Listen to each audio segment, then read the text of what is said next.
পাগলা মসজিদের দান বক্সে মিলল ২৭ বস্তা টাকা, চলছে গণনার কাজ। ঐতিহাসিক মসজিদটির নাম পাগলা মসজিদ। কিশোরগঞ্জ পৌর শহরের নরসুন্দা নদীর তীরে অবস্থিত এ মসজিদটি ৯টি লোহার দান বাক্স আছে। প্রতি ৩ মাস পর পর দান বাক্সগুলো খোলা হয়, তবে এবার ৪ মাস ১০ দিন পর খোলা হয়েছে। শনিবার ২০শে এপ্রিল সকাল ৭:৩০টায় এই ৯টি দানবাক্স ও একটি টাস্ক থেকে ২৭ বস্তা টাকা পাওয়া গেছে। সঙ্গে পাওয়া গেছে বৈদেশিক মুদ্রা ও সোনার গয়না। এখন চলছে গণনার কাজ। গণনায় অংশ নিয়েছে প্রায় ২২০ জনের একটি দল।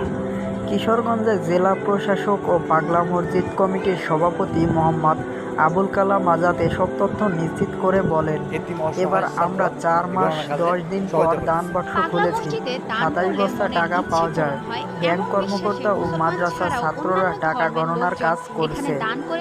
মসজিদের পরিচালনায় কমিটির সূত্রে জানা গেছে, শনিবার সকাল 7:30টার দিকে জেলা প্রশাসক মোহাম্মদ আবুল কালাম আজাদ ও পুলিশ সুপার মোহাম্মদ রাসেল শেখ এবং দায়িত্বপ্রাপ্ত কর্মকর্তাদের উপস্থিতিতে মসজিদটিতে ৯টি দান বাক্স খোলা হয়েছে।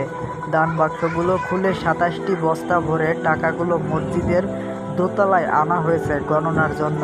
এখন চলছে টাকা গণনার কাজ। টাকা গণনার কাজে কিশোরগঞ্জের জেলার অতিরিক্ত জেলা ম্যাজিস্ট্রেট কাজী মহুয়া মমতাজ রূপালী, ব্যাংকের সহকারী মহাব্যবস্থাপক এজিএম রফিকুল ইসলাম, সিএবি নেতা মোহাম্মদ আনোয়ার পারভেজ, মাদ্রাসার ১১২ জন ছাত্র, ব্যাংকের ৫০ জন স্টাফ, মসজিদ কমিটির ৩৪ জন ও আইন শৃঙ্খলা বাহিনীর ১০ জন সদস্য অংশ নিয়েছে এ টাকা গণনার কাজে। এর আগে গত বছরের ৯ ডিসেম্বরে পাগলা মসজিদটিতে ৯টি দানবাক্সের রেকর্ড ৬,৩২,৫১,৪৩২ টাকা পাওয়া গেছে।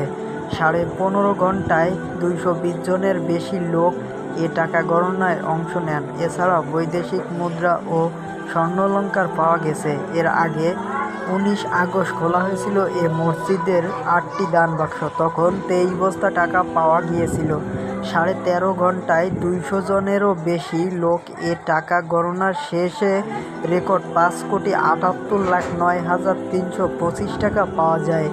এছাড়াও একটি ডায়মন্ডের নেকলেস সমূহ বৈদেশিক মুদ্রা ও স্বর্ণালংকারও পাওয়া যায়। মসজিদের খতিব, এলাকাবাসী ও দূর দূরান্ত থেকে আসা লোকজন সূত্রে জানা যায়, এ মসজিদের মানত করলে মনের আশা পূর্ণ হয় এমন ধারণা থেকে ধর্মবর্ণ নির্বিশেষে সবাই এ মসজিদে দান করে থাকেন। জনশ্রুতি আছে, এক সময় এক আধ্যাত্মিক পাগল সাধনের বাস ছিল কিশোরগঞ্জের পৌর শহরে হারুয়া ও রাখাইয়া এলাকার মাঝ দিয়ে প্রবাহিত নরসুন্দা নদের মধ্যবর্তী স্থানে জেগে ওঠা উঁচু টিলাকৃতির স্থানটিতে মুসলিম হিন্দু নির্বিশেষে সব ধর্মের লোকজনের যাতায়াত ছিল ওই সাধকের আস্তানায়। পাগল সাধকের দেহবাসনের পর তার উপাসনালয়টিকে কামেল পাগল পীরের মসজিদ হিসেবে ব্যবহার শুরু করে এলাকাবাসী।